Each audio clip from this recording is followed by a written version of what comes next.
ergamichi isheetti mul'atee Waaqayyo gooftaan si wajjin jira, nagaan siif haa ta'u, yaa ayyaana qabeettii ittiin jedhe. Wangeela Luqaas boqonnaa 1 lakkoofsa 28.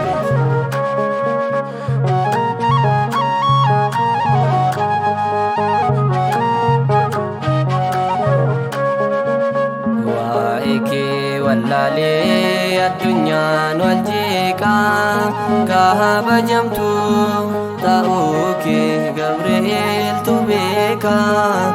Kabajamtu ta'uu kee Gabri'eeltu beekaa. Gammadii siin jedhee karaanu akeekaa. Si galateeffachuu nagaan siif haa ta'u. Si galateeffachuu nagaan siif haa ta'u. Waa'ee kee wallaalee addunyaan wal jeeqaa. Kabajamtu ta'uu kee Gabri'eeltu beekaa. Kabajamtu ta'uu kee Gabri'eeltu beekaa. Gammadii siin jedhee karaanu akeekaa. Si galateeffachuu nagaan siif haa ta'u.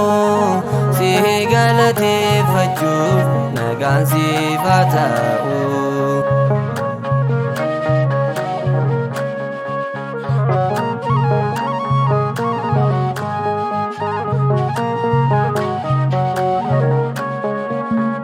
Beekaniif ka'ee lallabuuf waa'ee kee nuuf kadhachuu kee dookimastu beekaa.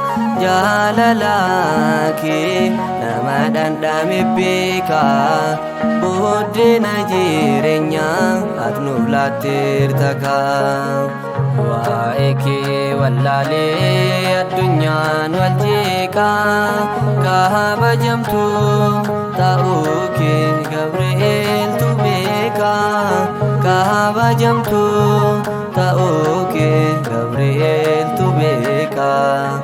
Gammadii siin jedhee karaanu akeekaa.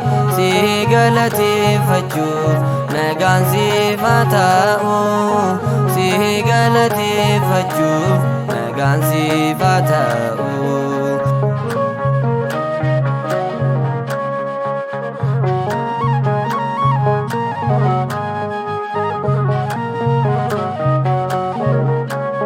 Ati Waaqayyo Maariyaam dhoomaa ta'uu kan dandeesse. Haadha Waaqa hundumaa abidda boba'aa garaatti kan baatte.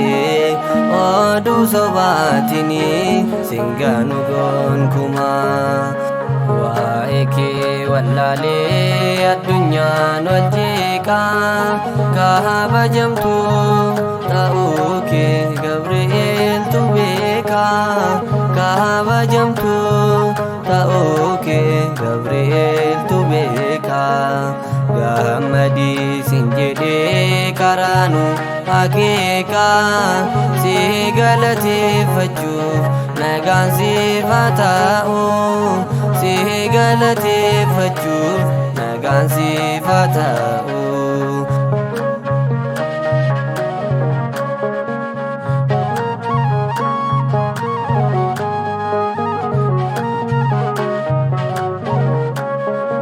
Dooninnoo siif fakkeenya kan taate Dubra Maariyaamii bultoo Waaqayyooti. Homaa hin sodaadhu abdiin koo sumaa. Ilma keetiin waliin maaloo nu araarsikaa. Waa'ee kee wallaalee addunyaan wal jeeqaa. Kabajamtu ta'uu kee Gabri'eeltu beekaa. Kabajamtu ta'uu kee Gabri'eeltu beekaa. Gammadii siin jedhee karaanu haqiqa si galateeffachuuf nagaan siif haa ta'u si galateeffachuuf nagaan siif haa ta'u waa'ee kee wallaalee addunyaan wal jeeqaa kabajamtu ta'uu kee Gabri'eeltu beeka kabajamtu ta'uu kee Gabri'eeltu beeka gammadii sin jedhee karaanu haqiqa si galateeffachuuf nagaan siif haa ta'u si galateeffachuuf nagaan siif haa ta'u.